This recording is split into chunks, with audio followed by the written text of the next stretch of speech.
the children of Israel.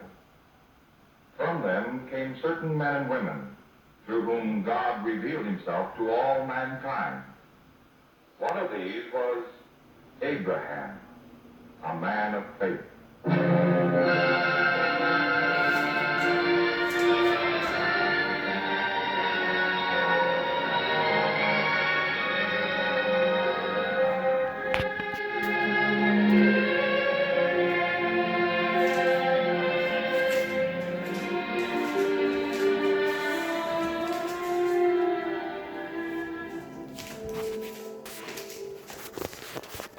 Abraham, man of faith, was born in the city of Ur in Chaldea 8 generations after the great flood. His father was Terah, a descendant of Shem, Noah's son. But unlike Noah, Terah worshipped idols instead of the true God. In the course of time, Abraham's people moved northward to Haran in Mesopotamia, where they lived for many years. Here Terah died, and here the voice of God came to Abraham with both a command and a promise. Abraham, leave your country and your relatives and your father's home, and go to a land that I will show you. And I will make you a great nation. I will bless you and give you a great name, so that you will be a blessing. I will bless those who bless you, and will curse anyone who curses you. And through you, all people on earth will be blessed. Abraham was 75 years old. It would be a hardship for him to leave his home and venture forth into a new and strange land. But Abraham had such complete faith in God's promise that he was willing to go wherever God might lead him.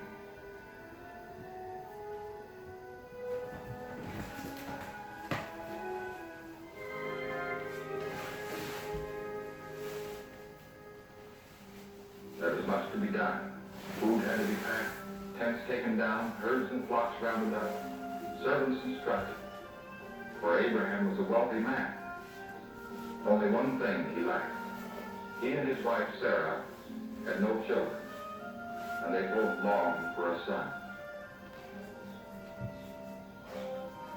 Abraham's nephew, Lot, was almost like a son to them, having lived with them since the death of his father. So Abraham offered to take Lot along on the journey.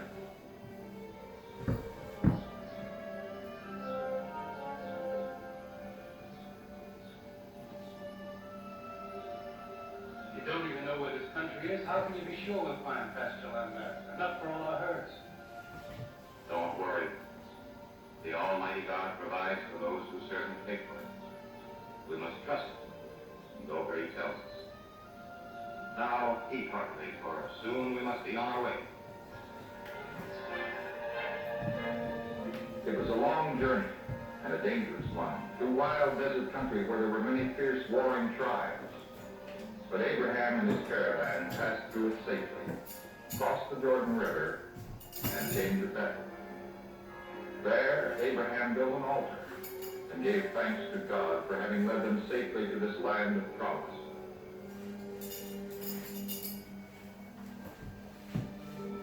God blessed Abraham in Canaan, and he became a very wealthy man. But trouble soon arose over pasture lands and water, for both Abraham and Lot had many herds, and their herdsmen began to quarrel among themselves. But when Abraham heard about the quarreling over the pasture lands, quarreling which threatened to harm his friendship with Lot, he was quick to offer a solution, one that showed Abraham to be a peacemaker and an unselfish man of God. Let there be no quarreling between you and me, and between your herdsmen and my herdsmen.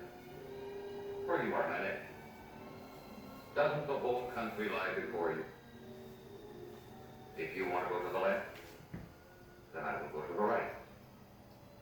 And if you want to go to the right, then I will go to the left. It was generous of Abraham to offer his nephew first choice of the land God had given to him. But Lot didn't stop to think about that.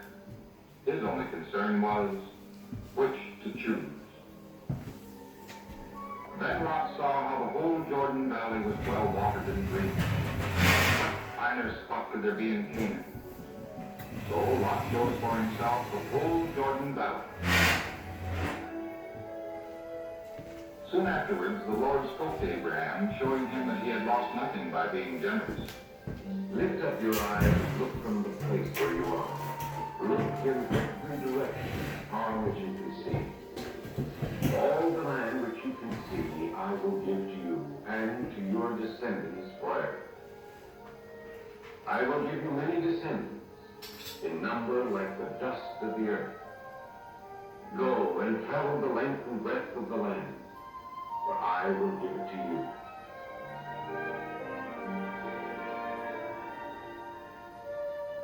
So the years passed for Abraham and Sarah in the land of Canaan, peaceful years for the most part.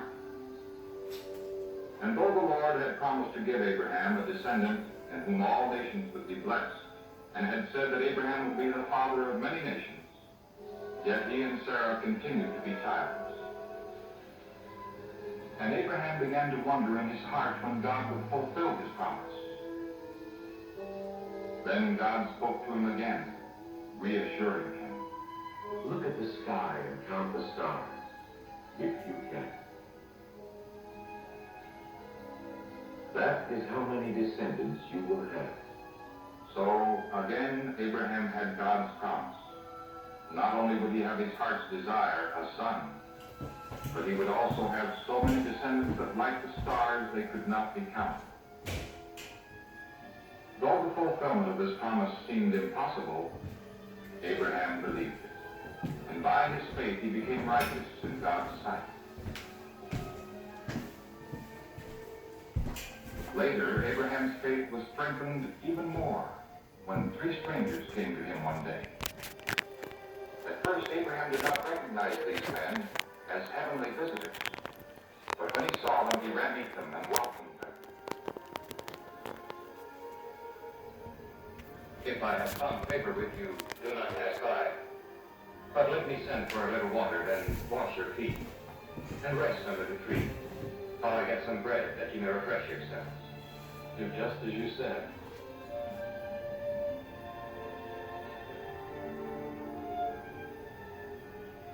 So while the visitors rested, Abraham hurried into the tent and asked Sarah to make some cakes of fine flour. And he also took a calf from his herd and had it prepared for his guests. And he brought them curds and milk. After they had eaten, one of Abraham's guests turned to him with a question. Where is your wife, Sarah? She's in the tent. I promised to return in the spring, and by then Sarah, your wife, will have a son.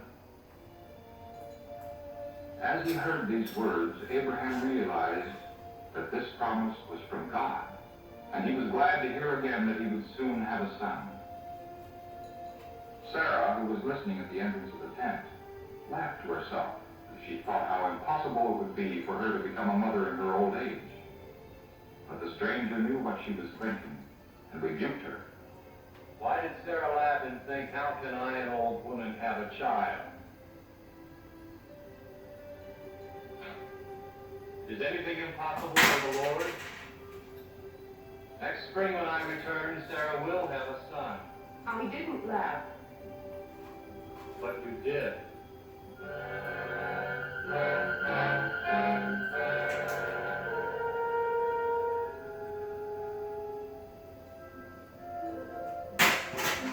And in the spring, as the Lord had promised, Sarah gave birth to a son, and Abraham named him Isaac. And he thanked God with all his heart. The years passed, and Isaac grew to be a God-fearing young lad, the delight of Sarah and Abraham, who loved him deeply. Abraham spent many hours with the boy, teaching him the skills of hunting and giving him love and attention. But God was to test Abraham's faith once again, in a way that would leave no doubt as to whom he loved the most. Abraham, take your son, your only son Isaac, whom you love, and go to the land of Moriah, and offer him there as an offering on one of the hills